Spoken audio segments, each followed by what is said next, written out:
Hey there. Good to have you here with us. It's a great day. My name is David, and I am the photographer and host. This is Picture This. And the purpose for Picture This is that most people, when they go through challenges, they get sort of blinded by the situation and they can't seem to figure out what to do next. So we decided we would put together a program that offered you the opportunity to picture what's going on in your relationship. So we initially we have an email address that you can reach us on here, and I'm going to post it right now.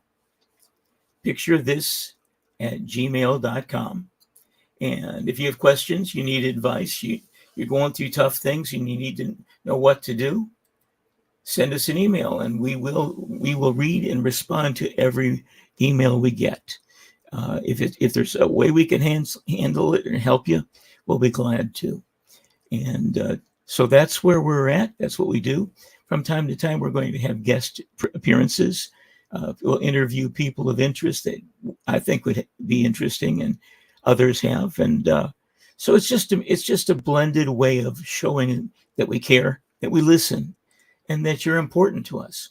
So today, on my Picture This account, I discovered that I had on my account I had let's see if I can get this in the right spot. There it is. It says I got a problem, don't know how to answer it. That's the heading. It says it seems like with my wife. We're not married, but we live as a husband and wife. That we were doing great when we first got started, but now we've been together now 4 years, and things just get worse. And I'm going to be deployed soon, and my wife is just she's gone from very easy to get along with and helpful to now she yells over everything. She when we started, I was non-denominational and she was Catholic, but it didn't matter. And now that she's thinking she wants to be pregnant, she wants that kid to be Catholic, and I don't want that. I want the kid to be raised in a neutral setting, and then later, what do I do? I'd like to figure this out before I'm deployed. And it's signed by Quandary. So I don't know who Quandary is, but I can give you some great advice. Having been a pastor for 45 years, I have heard that story before. And it's not a new one, but it's really new to the person going through it. The quandary is, how come we started out agreeing on everything, and then later some of our agreements weren't agreements? Sometimes we have in relationships what's called unexpected situations, where one person is expecting one thing but doesn't speak up. The other person therefore thinks they're in agreement. But deep down inside, if you were to able to get the unexpressed expectation out of them, you would know that no, that's not what I mean. I was just trying to be nice. I like him or I love him, and so I've been soft and waiting, and I want to speak my piece. And my first advice to either and or both of them is, if you don't know if you want to be married in 4 years, you're about 3 years beyond what it should be. And though our culture seems to think living together is no big deal, it's the same as marriage. Having been involved in helping and working out problems in marriages for all these years, subconsciously there is a difference. And when there's that level of commitment that says I belong to you for eternity and you belong to me for eternity, and when we have a problem, we're going to work it out. That changes things from she doesn't listen, he doesn't listen, I guess we're going to quit. There's a real difference just because of that commitment made up front, and then because people around you, they can help hold you to that commitment that you made. Now, that doesn't mean that either person should be abusive, or either person should be run over or ignored. But it does mean that when you have a problem, you need to be able to talk it through with a heart that's open and ready. And so that's one of the things about living together without the marriage. It can make it much harder to get that lifetime commitment. Now, in this situation, it's what I read is that the guy is getting ready to be drawn into service. He's about to be sent overseas, and once that she found out about that, I guess she probably started really speaking up and speaking the things she hadn't said, the things that she was going to talk to him about one day. All of a sudden became an emergency when she had 15 days before he's gone. And as he's feeling pressure as being yelled at and it's not going smoothly, she's feeling abandonment because he's leaving. And her expectation was probably different than a military bride, but not every lady is willing to say, no, no, no, no, no, I don't want to be a military bride. I'll go where you go and I'll do what you do. Well, that's easy in a theory and sung at a wedding. But when you're saying that, what you're saying is, I will serve alongside of you, and whatever you do, I will serve it with you, and together we'll get through this. And that doesn't mean it's going to be easy, but it means you deal with it together. And one of the problems with unexpected expectations is that a couple gets together and they really like each other. And every time they hold hands, it's like electricity, and they become enamored with each other. They're crazy about each other. And all they can think about is being together. And so in that process, if the guy says, well, I really don't like the idea of living near my in-laws because in my family, the in-laws were nothing but outlaws. She might say, well, sure, that's no problem, because she wants him. But later, if she gets pregnant and she wants her mommy, all of a sudden, the unexpected thing that she was expecting, that when she needs her mom, it's going to be, he'll change his mind. It's not been expressed. He's not agreed. And so all of a sudden he feels betrayed. On the flip side, if they haven't discussed it through to an end, either side can have an opinion, but if you don't talk it out gently in love and come to a smooth and comfortable ending, that's going to come back again and again. The Bible tells us to not go back to bed when we're angry, that we need to solve our problem and then go to bed. A lot of times people, instead of not just going to bed, they'll go in another room and just tune out everything. But when you're couple, you're supposed to share your time. You're supposed to share everything. Now, if you get together and hang out with the guys, or she gets together and hangs out with the girls, that's fine. It's given, you both give time to each other for fun. But when it's time to be together, there's an expectation, at least in the beginning, that that's going to happen, and you both want that. Well, when you clash and you don't have a lifetime commitment, it is easier to quit than it is to fight for what you believe. And if you have unexpected expectations, those are going to be the things that split it wide open, because both sides want to be heard. Both sides want to be respected. Both sides think that the other one agrees with them because it's not been explained and discussed. Now, I would say don't wait till you're in a crisis to go find a counselor. But when you realize you're having difficulties communicating, go see a counselor early on and have them teach you how to communicate fairly, how to even fight fair, so that when you get frustrated with each other, you don't use words as weapons. You build up, not tear down. And if you can't talk about it kindly, you say, I'm too angry right now, or I'm too frustrated right now. Let me get back with you. This isn't about you. This is about my anger. And I want to get rid of that before I have this conversation. Both sides need to feel understood. Both sides need to feel loved, and it's going to take some give on both sides. Nobody gets to win all the time in sports or in marriage or in life. So you got to choose wisely when you're going to have a life partner. I not that long ago had someone stop me in the grocery store and say, "I remember you from 20 years ago." Yep, I used to live here then. She said, "You did wedding counseling on the guy that I was going to marry and I, and after you were done, we quit."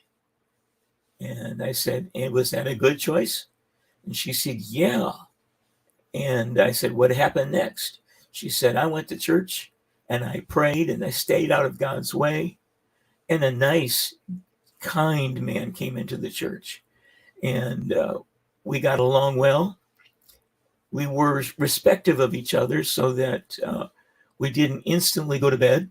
We instantly spent time together and with friends. So we didn't get tempted to get in bed. And we would make our discussions and our everything out so we understood each other.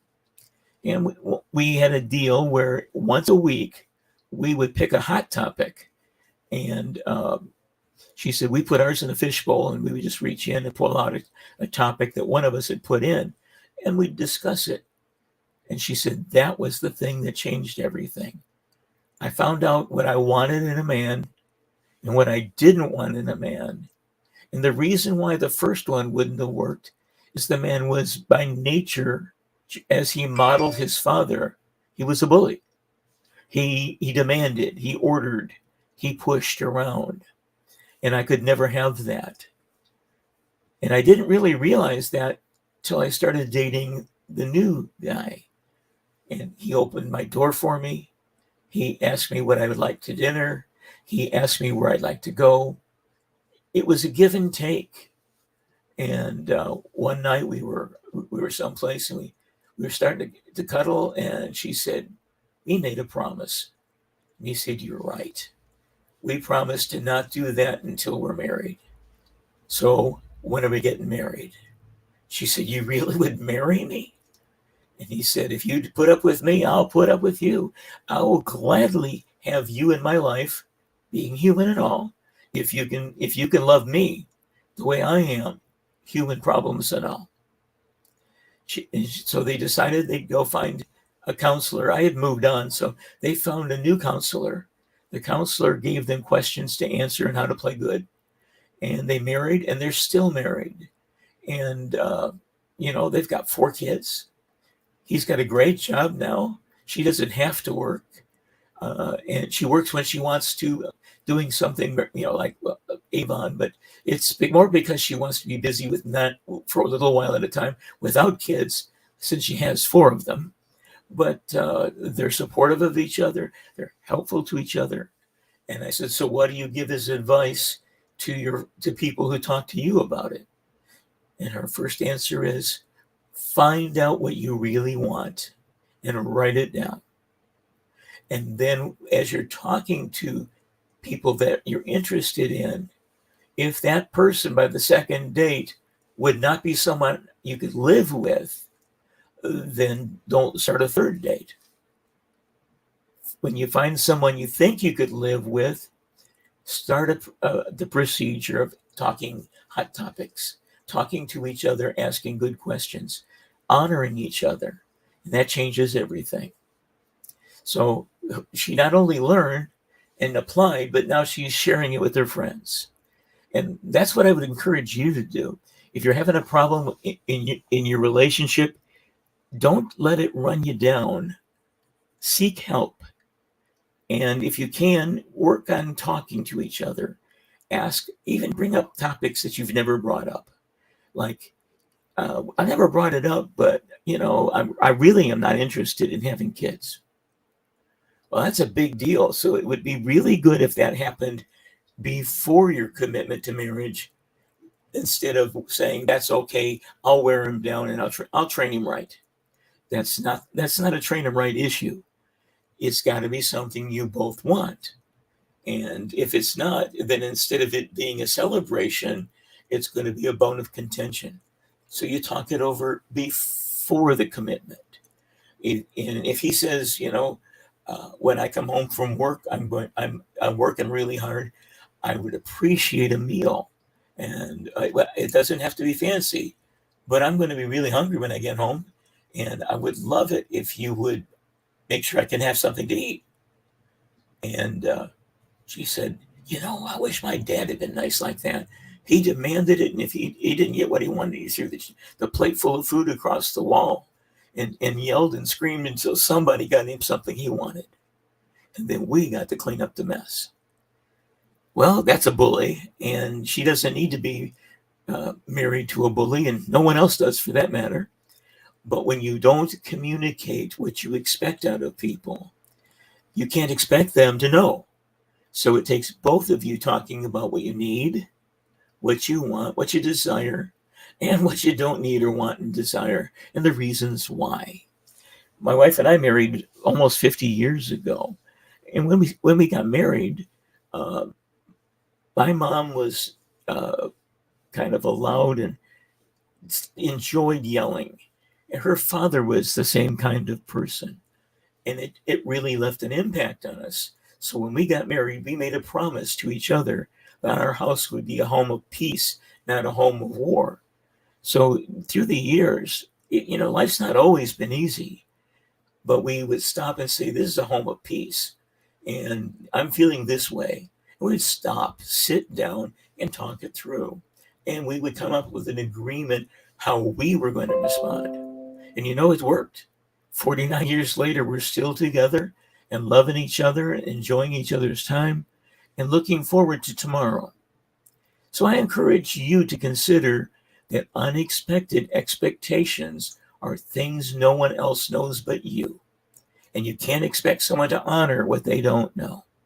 So talk to each other, honor each other, love each other's heart and soul and mind. Be their friend. Once you get the chemicals involved and you start adding the living in part and having sex right now instead of waiting for it, the chemicals get involved, and it's really hard to think clearly because all you're thinking of is, I want to be together now. So it's really hard to have those calm and smooth communication discussions when all there is chemistry. And that's not putting down chemistry, but you won't, believe it or not, you won't be crazy chemistry like you are at the beginning when you're married 20 years or 30 years or 40 years or beyond. Each chapter in your life, your bodies change, your feelings change, your health changes, your job changes, your responsibilities change. So you've got to have a good, smooth relationship with each other regardless. So as things change, you can give and take and be there for each other, even when things get hard. Well, I'm grateful to have this chat with you. And I would really, again, I would love to have you write down the email address, picture this advice at gmail.com. And you have questions, send them to me. You have a problem you want discussed, send it to me. I would tell you that if you send it to me and you don't want your name involved, say, please leave this be anonymous, or this is anonymous, please don't use my name. That's all it takes, and we'll deal with it as a public issue, but no one will know it's you, because I'm more concerned about helping you than the name involved. So I'm grateful for your time. I'm thankful you were here today, and I look forward to even greater days tomorrow. Let us know what we can do to be of help. Have a great evening.